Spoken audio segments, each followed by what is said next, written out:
Y voy entrando a mi pueblo, el que me vio nacer, tierra donde mi padre transitó sus 86 años de vida. Y debo primero ir a visitarlo, pedirle su venia y su luz, para recorrer sus calles, contar la historia, cultura e idiosincrasia. Y así me voy encontrando con la gruta de la Virgen de Itatí al finalizar el paseo que lleva el nombre de Salvador Miquel. Y me adentro por sus calles y no puedo siquiera pensar en no quedarme en su iglesia, la del santo patrono, San Antonio de Padua, pidiendo su bendición y relatando su historia y la devoción de sus fieles. Estamos acá en la iglesia de San Antonio de Padua, santo patrono de Murucuyá, de todos los murucuyanos. Justamente estamos en una imagen de Jesucristo que data de los años 1600, con la señora María Ofelia Aromí, que nos va a contar un poquito a quién pertenecía esta imagen. Bueno, desde mis más tiernos recuerdos de mi infancia, esta imagen de Jesús data, como dijo Marcela, del siglo XVI. Siempre se dijo en una familia que fue hecha por los jesuitas, rescatada por, no sé de qué forma, por la familia Gómez. Después perteneció a una heredera de los Gómez, casado con un torrado, y fue ahí en esa época donde yo lo conocí. Está hecho de arcilla, ya fue en varias oportunidades restaurado. Y bueno, nosotros en nuestra época, en nuestra infancia, cuando nos íbamos a la novena, en la casa de los Torrados, lo conocíamos con el nombre de Tata Amo, que quiere decir Padre Dios. Y con esta imagen seguimos recorriendo la iglesia de San Antonio de Padua. Y quería que me cuentes un poquito, esta iglesia es la nueva iglesia, entre comillas, ¿verdad? Porque hay una iglesia anterior, la capilla Claro, anterior. había una capilla anterior que más o menos se terminó allá por el año 1768, que decían que era de madera, y a partir de la terminación de esa capilla, Murucuyá pasó a ser viceparroquia. Porque entonces dependíamos tanto de Saladas como de Cacatí. A partir de la construcción de esa pasamos a ser, como antes se le denominaba, Pago, o si no simplemente el poblado en Murucuyá, que ya se lo nombra desde allá, desde el año 1600 y pico, los historiadores de esa época. Y después se construye la nueva iglesia, que yo me supongo que ya es esta, porque antes acá en el patio había una capilla también, que no sé si sería la original. Y bueno, y esto se termina en el año 1832, 31, 32. Claro, justo más o menos, declaran... Bueno, y a partir de ahí, claro, en el 32 se le declara como departamento, la independencia. En aquel entonces no se le decía de departamento, sino curato. Eso quería decir de que ya estaba independizado. Exactamente. Y bueno, con el gobierno de Pedro Ferrer se hizo la delimitación, y así nos separamos de Salada por un lado y de General Paz por el otro, y fuimos. Y se cree que este San Antonio es el original de la hija de José Maidana, que se supone todo, porque no existe papeles que digan, no existe documentación. Se cree que él tenía una hija que cumplía año el 13 de junio y que le hacía grandes fiestas en honor a San Antonio. Y bueno, y de ahí nace como patrono de nuestro pueblo. En realidad es muy milagroso. Y en sus fiestas patronales viene gente de todo el país, podríamos decir, hijos de Murucuyá que están alejados del terruño, y bueno, y también gente que no es de acá, ¿no? Y con una fe increíble, que lo quieren tocar, por eso está así resguardado. Y ahí no se va a ver, pero debajo de la puerta del vidrio sale una cinta que es donde la gente que quiere tocar, que viene afuera y lo quiere tocar, se prende de la cinta como como para poder estar cerca. Para poder estar cerca de él. Por el año 2000, no sabría decirte exactamente la fecha, habrá sido por allá en el 99, vinieron las reliquias de San Antonio. A raíz de que gente de Italia andaba recorriendo el mundo con las reliquias de San Antonio, cuando llegaron a Murucuyá vieron una fe tan popular, una fe tan arraigada, fue realmente un día de fiesta. Entonces ellos, que eran italianos, venían, dice que en todo lo que recorrieron nunca vieron lo que se vio acá en Murucuyá en cuanto a fe. Entonces prometieron que iban a conseguir un pedacito de las reliquias de San Antonio y trajeron, no sé si a los cuánto tiempo después trajeron las reliquias, que son las que hoy están guardadas bajo llave, pero se las puede ver a través de los vidrios. Y bueno, eso sale para el 13 de junio, para las novenas, para días muy especiales. Claro, estar en la fiesta del 13 de junio y ver gente toda vestida, ¿no? De gaucho, por decirlo, con la faja de plata acá, apostando a la taba, apostando al bolo, era como que trabajaban todo el año para esa fiesta. Para esa fiesta. Y hasta ahora, por ejemplo, hay gente de Buenos Aires que te dicen que ellos ahorran todo el año para venir el 13 de junio a tanto pasar. La festividad religiosa como a la otra, ¿no? Vos sabés que es el santo de los casamenteros, porque en la época de él, el que debía plata y no pagaba su deuda, iba a la cárcel. Entonces él ayudaba a las mujeres que quedaban solas, sin su marido, porque sus maridos estaban presos.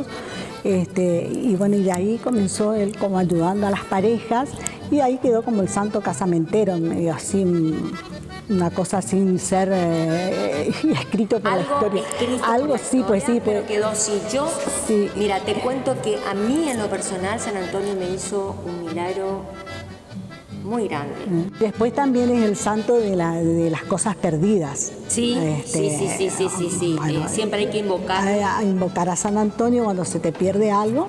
Agradecida, María Ofelia, de que al contrario, nos hayas compartido un poco la historia de este santo tan querido por todos nosotros y tan milagroso. Tan milagroso y sobre todo, bueno, tenerlo acá solas, y le agradecemos mucho también a Leyes, que nos abrió desde acá con toda paciencia, puertas de la iglesia para poder estar en la intimidad con él.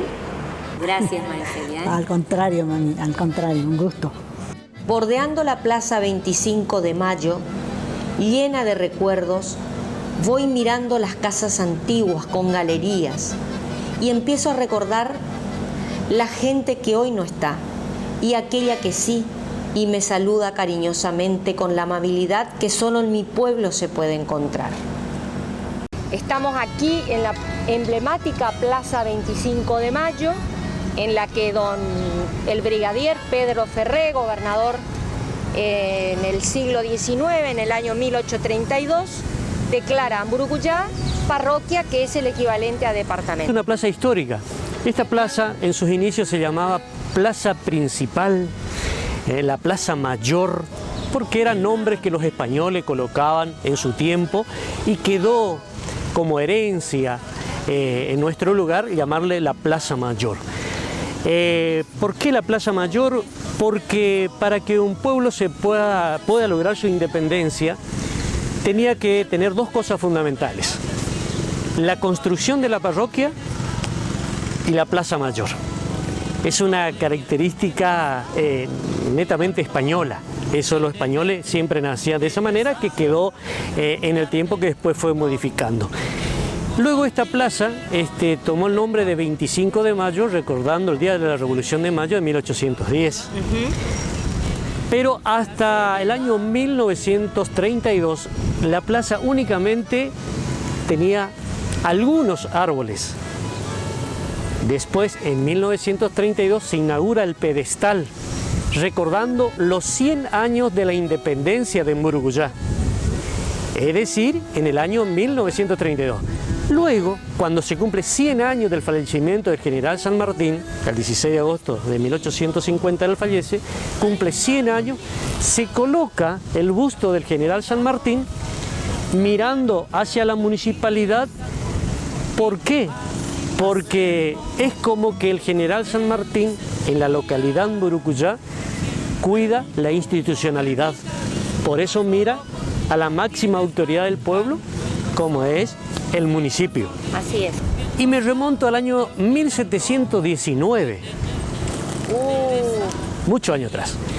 ¿Qué pasa? La provincia de Corrientes en ese tiempo extendió su frontera hasta el río Santa Lucía, claro, que no se llamaba río Santa Lucía, se llamaba río Maembé, un nombre guaraní, que no se sabe el significado. Quizá sabían, pero al transcurrir el tiempo desapareció el significado.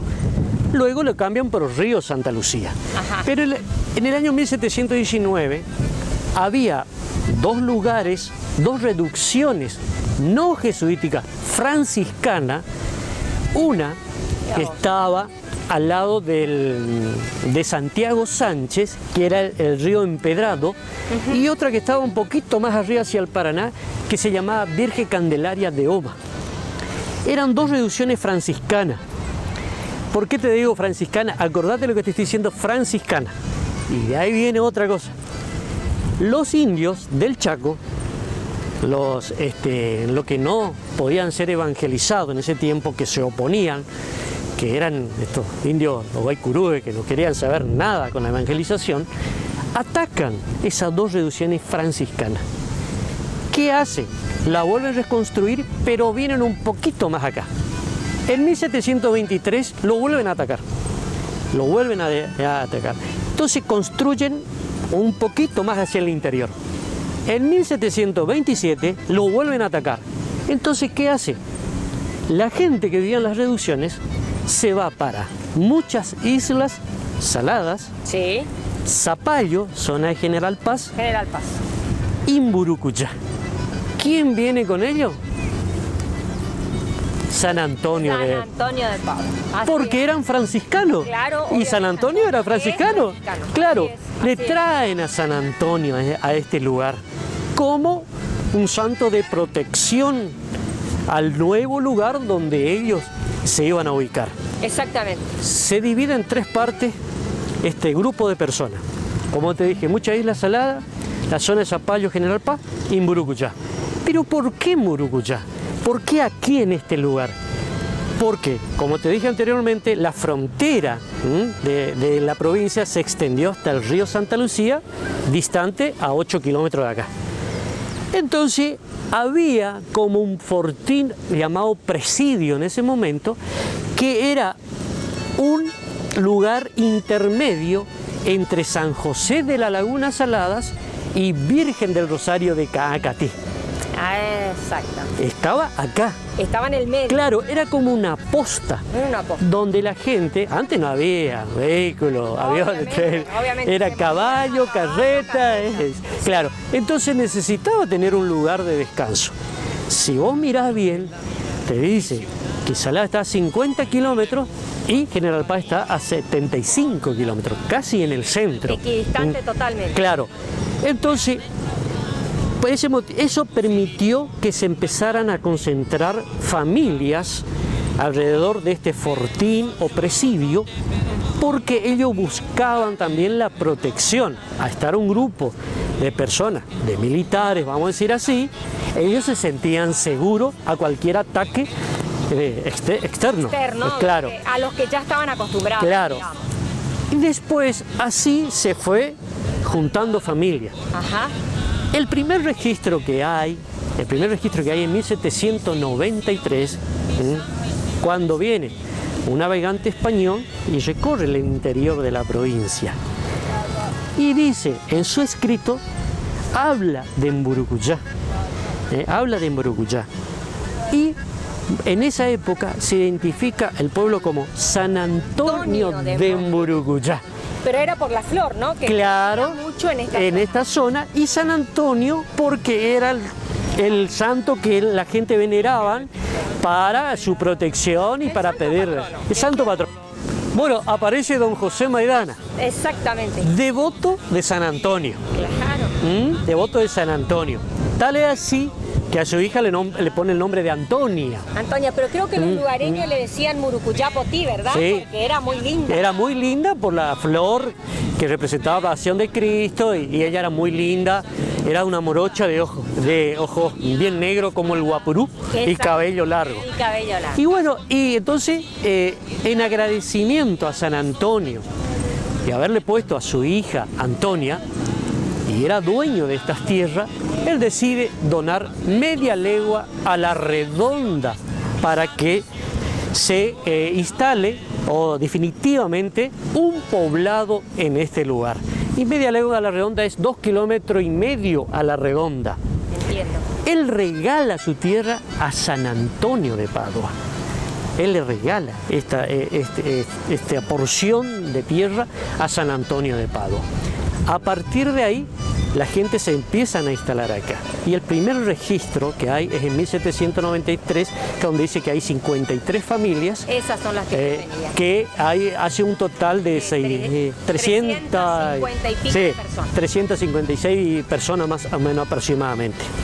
En 1815 se gestiona para que Mburucuyá sea independiente.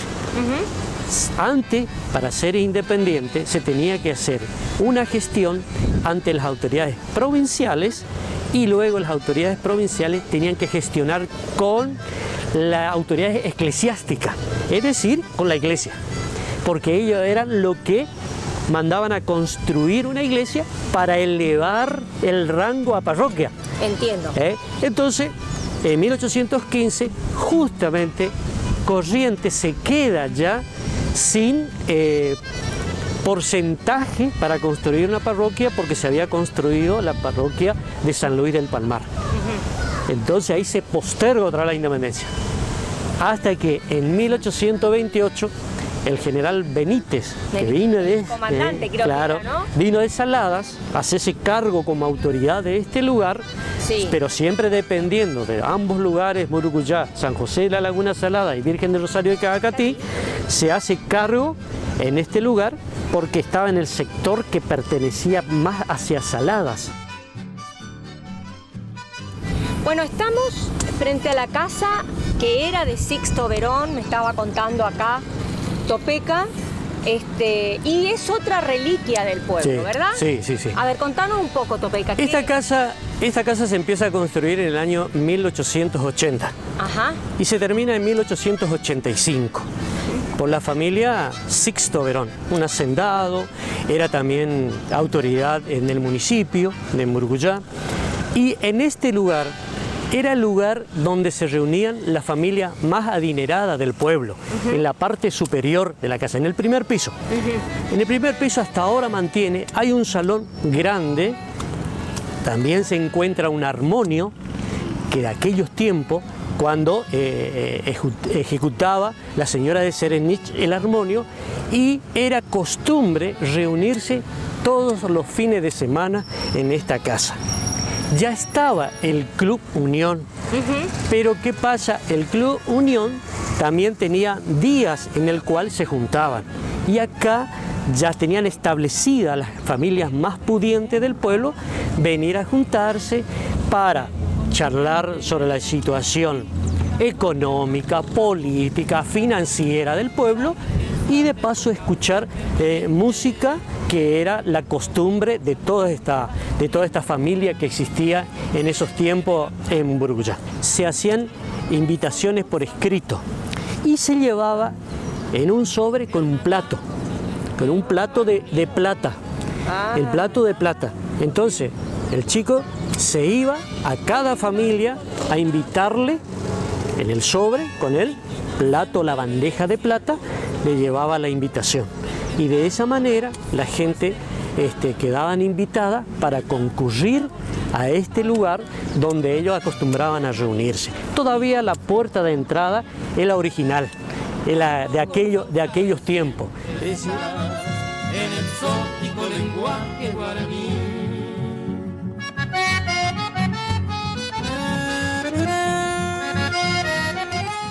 Estamos en la famosa Mi Plaza Mitre de ayer tan arbolada, como dice Pago por A, ¿no? Pago por A. Pago por A, la canción de mi padre, el chamamé de mi padre. Y bueno, ¿por qué Mitre, Topeca? Bueno, esta plaza se inaugura al principio de 1900 como espacio verde. Ajá. Porque en el pueblo había la planificación de preservar el espacio verde, pero que no sean muy distantes las plazas. Si uno observa lo que es General Paz, Murucuyá y Salada, es lo mismo. Entonces, ¿por qué Mitre? Porque en ese tiempo habían dos líneas, lo que apoyaban a Avellaneda y lo que apoyaban a Mitre.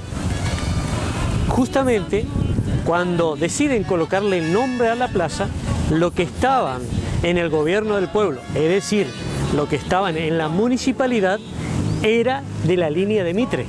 Exacto. Entonces deciden colocarle a esta plaza, Plaza Bartolomé Mitre. Estamos también frente a lo que fue la escuela número 81, la escuela primaria número 81, de la cual mi padre fue maestro, mi madre también fue maestra, y luego se convierte en el primer edificio de la escuela del ciclo básico y luego la escuela comercial Jorge Newbery. Claro, ¿verdad? exactamente.